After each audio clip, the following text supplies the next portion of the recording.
Hi everyone. I just wanted to let you guys know I was going to go ahead and start the live stream just a little bit early. I'm going to go ahead and get ready to go straight to the concept piece. And sorry for the quality of the audio. Unfortunately, I literally have to play this from my hotspot to my tablet to be able to even play the audio because unfortunately I don't have access to all of the recording equipment or even my Yeti microphone to be able to have better audio quality and to be able to play this out as quickly as I'd like. So I'm going to hope for the best and place this just so slightly, a little bit perfectly aligned right here and hope for the best on audio quality. So, as I promised, I got a little concept piece for you guys. I hope the audio is good and I hope it won't sound horrible. But here we go. This is a setting in one of the major cities within a concept storyline piece that I just wrote up. I don't want this to be thought of as legitimately like how something's going to play out because it's a tabletop RPG. You guys are going to be able to do whatever you want. You're going to go wherever you want in the city. You can either follow the main storyline or you can just beat around the bush and go do side quests like, you know, most people who play RPGs. You do all the side quests, and then when you finally meet the final boss, well, you wipe them out. But that's not what's going to happen in my campaign. I already know all you murder hobos out there who want to cause trouble and people who like break in the game mechanics. Don't worry, I have everything in mind for you. But before I press the play button, I do want to say one thing. Thank you, every single person who ever drops in or likes and comments. I literally am a nobody, and I appreciate any type of advice, talking back and forth comments, your remarks, anything you guys give. That would always be 100% a blessing, and I appreciate it 100%. I'm just happy to finally have a quiet moment to start up this live stream. I know I started a little bit early, but welcome. I hope you guys enjoy the story. I'm getting ready to play it, and I'm sorry for the audio quality. I know it's gonna sound rough, but I don't got all my stuff. Hi, DD, and I am so horrible at names. It says Gestaba 21, and I do not know how to say TRXLLIN. Hi, I'm getting ready to finally start up playing the story. It's literally playing off of my tablet. Unfortunately, I don't have my recording equipment or anything else that is within my storage unit. All my recording equipment's not. Wow, I got actually 14 people jumping in. Nice to meet everybody. This is going to be a fun time.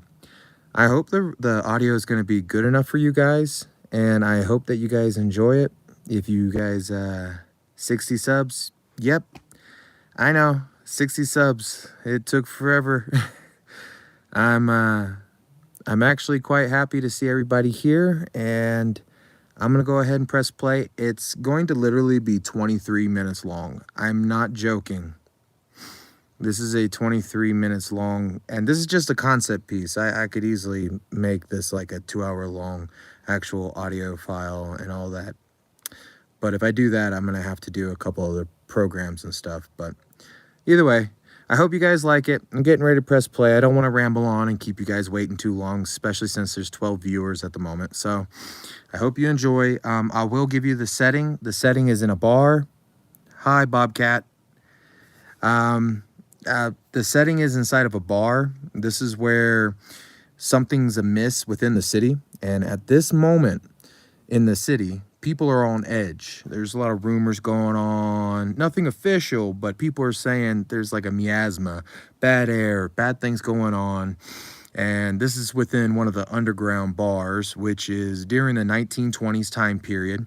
1920s time period, but this is a different realm. This is not within our world. This is a fictional world, but still 1920s industrial time period is one side of the island, the other side of the island is technophobic. We're focusing on the city within this concept story. I want you guys to go ahead and enjoy it. It starts in a bar, which is a speakeasy for Prohibition time period when they outlawed liquor. So this is a hidden underground criminal bar, and something is about to happen. I'm pressing play now. The Gilded Vault, where everyone's on edge but trying to play it cool. The air inside the Gilded Vault is buzzing with low conversations and muffled laughs, but tonight's hum has a strange nervous edge to it. By the bar, a regular, Frank, grumbles as he sets down his glass, leaning into a conversation with Rusty. "Damn near half my crew hasn't shown up for 3 days," Frank mutters. "One of 'em sent word he's under the weather, but the others just gone without a peep, and I ain't got time to go rounding 'em up. Hell, I'll fire the lot of 'em if they don't show tomorrow." Rusty shrugs, his expression hard. "You think you're the only one short-staffed, Frank? Everyone's complaining about folks taking sick days like it's some damn holiday. And word is, it's spreading through the dock hands and the warehouse boys. Not that anyone knows what's really going on. Some folks say it's bad air from the river." Nearby, a young man, leaning in a bit too close for his own good, chimes in nervously. "I heard there's some kind of curse that's taking folks, making 'em act. Strange, you know. My sister works near the market, said she saw a fella just standing there, not saying a word, like he'd lost his mind." Rusty gives him a sharp look. "It ain't a curse, just a bunch of superstition. It's probably the cold snapping back, hitting the ones already weak in the head. But his usual confidence seems just a little strained tonight." At the far end of the bar, Stefan Whiskers Brooks stands with his arms crossed, watching and listening with a skeptical expression. "I ain't one for folk tales," he finally says, his Irish accent cutting through the conversation. "But I'll tell you this, if this keeps up, I'm losing business. Customers ain't coming in when half the city's shaking in their boots over some bad air. Bloody fools, scared of their own shadows." One of the gamblers, a slick-haired man known for his flashy waistcoats, snorts. "Bad air or not, I got no use for lads who can't keep their heads on straight. If they're that scared of a little chill or a cough, they shouldn't be out drinking anyway." He raises his glass, attempting to lighten the mood, though his eyes dart around, just a bit too fast. A grizzled smuggler down the bar huffs, tapping his cigar on an ashtray. "You all hear about Jenkins? Word is his skin's turning a funny color. Greenish, they're saying. I ain't seen him, but someone ought to check. Ain't normal, that." "Bah," Stefan scoffs, waving a hand dismissively. "It's just the street talk getting wild like it always does. Next, they'll be saying ghosts are the ones spreading it." But even he can't quite hide the uneasy look in his eyes. A quiet moment falls, and the hum of chatter dips just low enough that the tension is unmistakable. In the shadows, Laszlo sits with a distant look in his eyes, scars etched into his skin like strange, silent warnings. Beside him, the cult leader watches the room with an unreadable expression, fingers steepled, eyes moving between each face, observing each anxious word.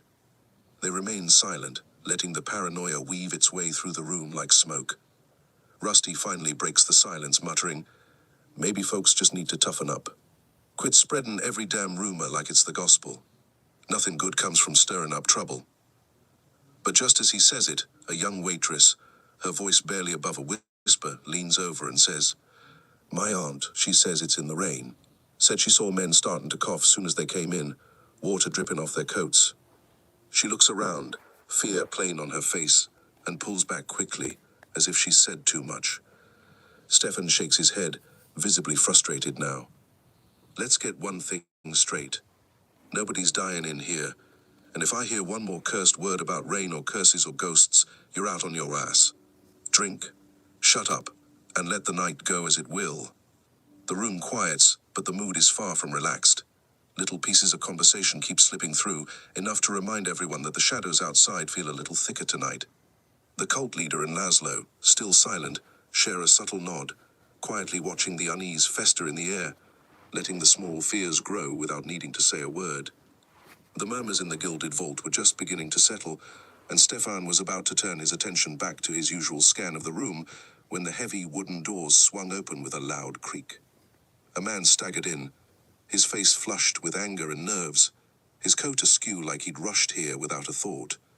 It was Tom, a stocky butcher from a few blocks over, and his entrance immediately drew attention. "Stefan!" he bellowed, voice tinged with a mix of rage and disbelief as he stomped toward the bar, pointing an accusatory finger as though it could hold back the fear behind his eyes. Some lunatic tried to take a swing at me. Fellow was half dead, hacking up his guts and muttering all kinds of nonsense. The crowd's murmuring kicked up again, interest and unease rippling through the room. Tom was one of those men who wasn't easily shaken, and to see him so riled up made people pay attention. "Where'd this happen?" Rusty asked, sounding as if he already knew the answer but wanted to hear it anyway. "Just a couple streets down," Tom answered, his eyes darting around as if he expected the madman to burst in at any moment. "1 minute, I'm minding my own business, and the next. This bloke staggering toward me, hacking up something fierce. Looked like he hadn't slept in days, eyes all hollowed out, and his skin, God, his skin was greenish and patchy, like he'd been rotting from the inside." Laszlo's face tightened, his hands slowly closing around his glass as he listened. He exchanged a meaningful glance with the cult leader, who gave a slight, almost imperceptible nod. Stefan's jaw clenched, and he raised his voice to cut through the rising murmurs. "All right, everyone. Calm down. This ain't the place for damn ghost stories." He shot Tom a warning look, but the butcher wasn't done. "No, I ain't just hearing tales or imagining things, Stefan. This guy wasn't right. Came at me with a knife, out of nowhere, screaming something about blessings or some nonsense. And he was strong, too. Nearly took 3 punches before he went down." A cold silence settled over the room at that word, blessings, as if it held a strange, sinister weight. Laszlo stiffened, his gaze sharpening, and for a split second, a flicker of recognition flashed across the cult leader's face. He quickly composed himself, his expression turning to feigned curiosity as he leaned forward, keeping his face unreadable. The slick-haired gambler let out a nervous laugh, trying to deflect the tension. "Sounds like some poor sod just lost his marbles. Could be all this bad talk's getting to folks' heads." "Yeah, could be," Tom replied, though his face said he didn't believe a word of it. But there was something else. When he was coughing, hacking, it wasn't just spit. There was this. Thick, black stuff. Looked like tar or something. Never seen anything like IIT. This time, even Stefan looked unsettled. He turned toward Rusty, as if for confirmation, but the old bootlegger just scowled, muttering under his breath. "Ain't natural, that. Whatever it is, don't sound like any sickness I ever heard of." A few of the regulars, including Frank, shifted nervously, their faces pale as the implications began to sink in. Stefan gritted his teeth, holding back his own unease, and forced out a gruff response. "Enough of this. Whatever it is, it's out there, not in here. Everyone just sit tight, have a drink, and leave the madmen to rot in the streets." But despite his words, the usual easygoing atmosphere of the Gilded Vault was gone. Patrons huddled closer together, whispering under their breaths, eyes flicking toward the door, as if expecting something far worse to come through. In the shadows, the cult leader's lips curled into a thin, knowing smile. He leaned back, crossing his arms, as he observed the ripple of fear spreading through the room. He'd let the panic grow on its own, feeding on the dread and mystery, while Laszlo kept a close watch, ready for anything or anyone that might try to uncover the truth behind this blessing. The air in the Gilded Vault was thick with tension, whispers weaving through the crowd as each person shared their own wild theories about the coughing, tar-spitting stranger.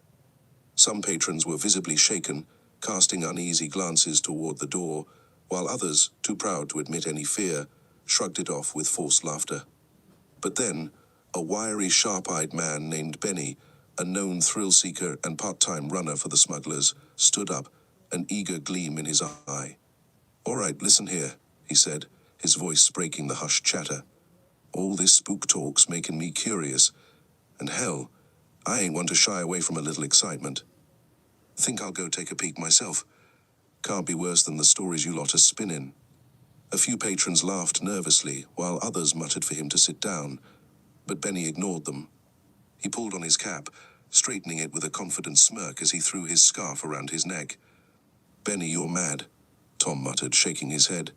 "Didn't you hear what I just said? That bloke was out of his mind. Ain't nothing worth seeing out there but trouble."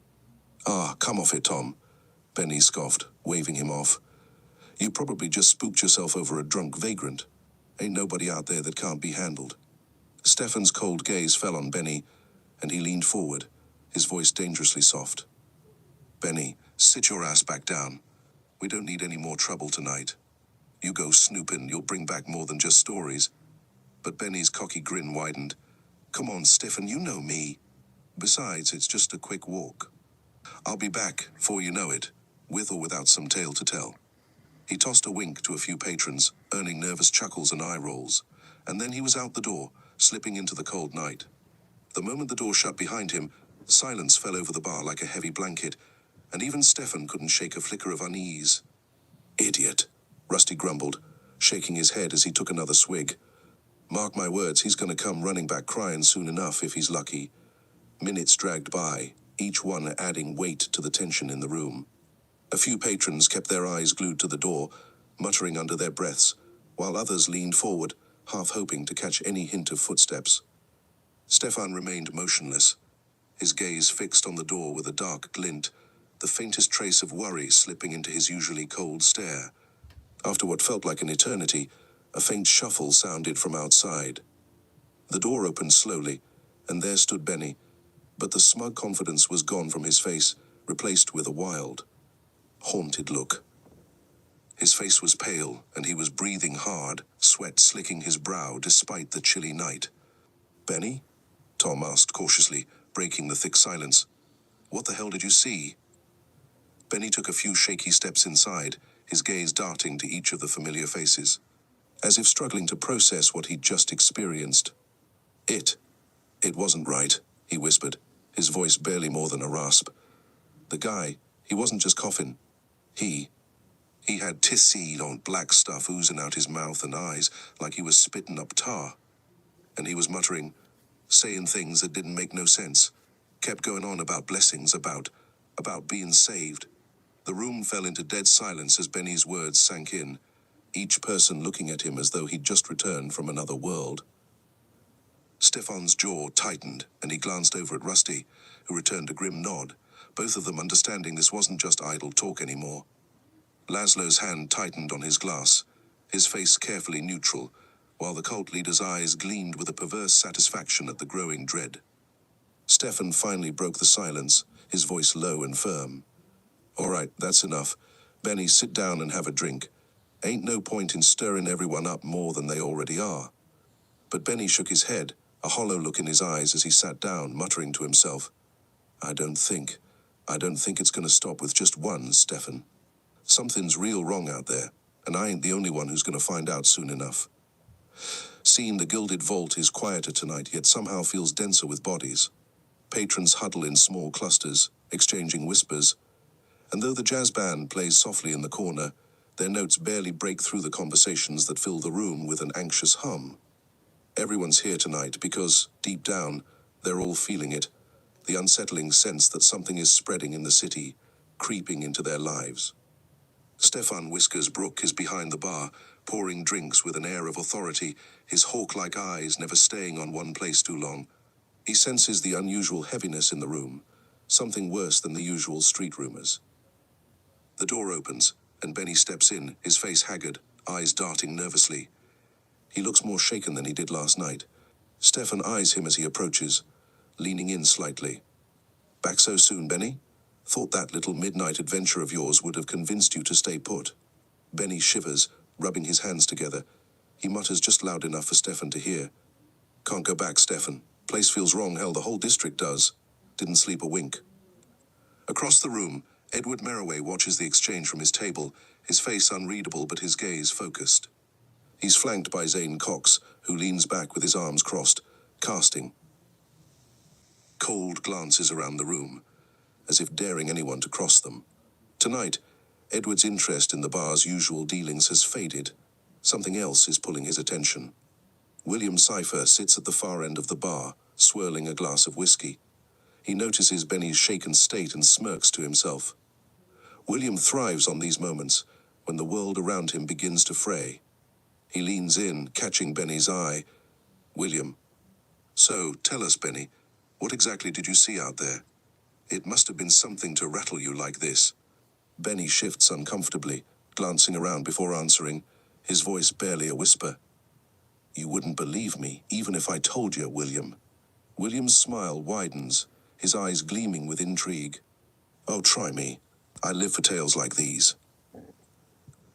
Gus Greasehallow, seated near the corner with his drink, gives William a sidelong glance. He's heard enough of Benny's mutterings to know something's not right, and though he keeps quiet, he's clearly listening. Dr. Alistair, the sculptor Vallon, is also in attendance tonight, sitting alone at a table. He's been observing the patrons with a mixture of interest and indifference, occasionally sipping his drink. The way he watches Benny now, it's clear he's not simply interested. He's assessing him, perhaps wondering if there's a deeper truth to the man's fears. He adjusts his cuffs, his hands precise and controlled, like a surgeon preparing for a delicate procedure. Benny finally speaks up, his voice shaking. Last night, there was more than just that sick fella I saw. Today I went back home, thought I could shake it off. But the whole damn block's whispering about folk going missing, folks acting strange. Even saw a couple guys coughing up that same black tar, just standing there like they were lost. Rusty, sitting near Benny, scowls. You're making it sound like some damn plague. Ain't nobody ever coughed up black tar before. What's that supposed to mean? Benny, his face drained of color, shrugs helplessly. I don't know, but it's real. Ain't no made-up ghost story. Whatever it is, it's spreading at this. Lazaro Skinner Drakov, who has been lingering in the shadows, steps closer, the corners of his mouth twisting into a dark, unsettling grin. His eyes glint with something twisted as he addresses Benny. Lazaro, sounds like a blessing if you ask me. The mention of the word blessing sends a chill through the room, and Benny recoils, looking even paler. Edward raises an eyebrow, watching Lazaro carefully, while Valen... Well, from this point on, I think I'm going to go ahead and pause the story for a second. I didn't get a chance to be able to explain what you guys might have been listening to. You were listening to a story concept piece of what I've been making. I've seen people come and go inside the live stream, so I don't know how bad the audio might be. Unfortunately, I don't have my recording equipment with me, so sorry again for the problematic audio. But I definitely do appreciate all those who've been sticking around, and I am super excited at the fact that literally somebody is just, let's see, let me look at the comments real quick. Boba Cat is cute, 60 subs, thank you. I appreciate it. Now I got 62 subs, now 63 subs. CB, I am sorry if I say the name wrong. I'm absolutely horrible with names. I'm dyslexic, but still, I do my best. That's why there might be some errors also within the story when it was playing. Sorry for my grammar, but either way, I appreciate everybody that's popped in so far, especially the people that are in the live stream right now. If you have any questions, go ahead and leave it right in the bottom and I'll go ahead and direct them. So far, I hope the audio was understandable, and I hope that it actually played out pretty good, despite the fact that I don't have all my equipment. But that's okay. Hi, welcome to the stream. They just got done with a concept piece for a story for a 1920s horror. Very reminiscent of a lot of 80s horror film tropes. But still, I just want to say thank you, everybody. I'm not going to continue the rest of the story unless somebody in the comments says they want to hear the rest. Now, there was still probably around 11 more minutes, but unfortunately, I'm going to have to end the stream here in a few minutes because my cell phone's about to die, so I should have probably charged it a little bit longer, but 24 minutes of a live stream trying to play out the story and have everybody get to hear a little bit of it. I hope the audio is okay. I'm dreading the fact that when I get off the stream, I'm going to have to check the video, and I hope the audio did not come out horrible. But either way, if you got a comment, leave it in the live stream and I'll definitely answer. And if the video is over, which is probably going to be in a few minutes if nobody talks, yeah, go ahead and comment and let me know what you think. I'm definitely looking forward to hearing what people have to think. And if you just subscribed, thank you. I appreciate it. Oh my God, you have no idea how much getting a single subscribe actually means to somebody who literally just starts out. Like, I'm pretty sure the majority of all people who get one subscriber from a live stream or even getting new people popping up, it always gives you a nice coffee adrenaline rush whenever you get new subscribers. So I appreciate it and I thank you and I hope the audio is good. I'm gonna have to re-click on this and I hope the audio comes out okay. I can't, well, either way, leave a comment and let me know what you think. If the audio is good, that's great. If not, I'll have to do this live stream again. But either way, please let me know what you think about this story concept piece. You can always jump back in and watch it once the video is completely done doing its full upload after the live stream is over. If you got a question, comment it in the live stream right now and I'll tell you. 1920s horror tabletop RPG I'm trying to create. I'm also creating stories, books. I just did a concept piece, but I didn't have all my recording equipment. The audio might be a little horrible. I hope not. I'm going to have to check and see if I just sat here for a long time with people popping in with bad audio. I hope not. But either way, nice to see everyone. Leave a like, a comment, and let me know what you think if the audio is good. I'm getting off the live stream here. Whoever's the last person, thank you. I'll see you later. Bye-bye.